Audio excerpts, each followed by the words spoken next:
कोणतीही संघटना व पक्ष केवळ कार्यकर्त्यांच्या जीवावर चालते। कार्यकर्ता हीच खऱ्या अर्थाने संघटना व पक्षाची ताकद आहे। मात्र कार्यकर्ता ही तालामोलाचा असला पाहिजे। बुलढाणा जिल्ह्यातील प्रत्येक तालुक्यात, शहरात व गावात कार्यकर्त्यांनी एकत्रित येऊन ऑल इंडिया मजलिस ए इत्तेहादुल मुस्लिमीनला बळकट करावे असे आवाहन MIMचे महाराष्ट्र प्रदेश कार्यकारी अध्यक्ष डॉक्टर अब्दुल गफार कदारी यांनी केले।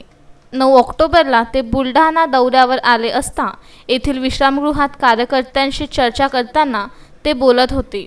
पुढे ते म्हणाले की कार्यकर्त्यांना कामकाज समजून सांगणे, त्यांच्या समस्या, त्यांचे विचार जाणून घेण्यासाठी त्यांच्यासोबत चर्चा करून नवीन पदाधिकारी नियुक्त करण्यासाठी माझ्या येण्याचे प्रयोजन आहे। AIMIMवर प्रेम करणाऱ्यांची बुलढाणा जिल्ह्यात मोठी संख्या असून काही शहरात नगरसेवकही आहेत। काही समस्या सोडवायच्या आहेत, काही सुधारणा करायच्या आहेत, काही तक्रारींचे निवारण करायचे आहेत। मात्र नव्या जोशात बुलढाणा जिल्ह्यात पक्षाला बळकटी द्यायची आहे। लवकरच जिल्ह्याची नवीन कार्यकारिणीसह तालुका व शहर अध्यक्ष जाहीर करण्यात येईल असा विश्वास व्यक्त करीत कार्यकर्त्यांना कामाला लागण्याचे आवाहन डॉक्टर गफार कादरी यांनी केले आहे। यावेळी माजी विदर्भ अध्यक्ष नजीम, माजी बुलढाणा जिल्हाध्यक्ष व नगरसेवक शहजाद खान सह जिल्हाभरातून आलेले माजी पदाधिकारी दानिश शेख, शकीर रजा, अरिफ पहलवान, वसीम पटेल, मोहम्मद दानिश अजहर, नफीस खान, शेख अफसर,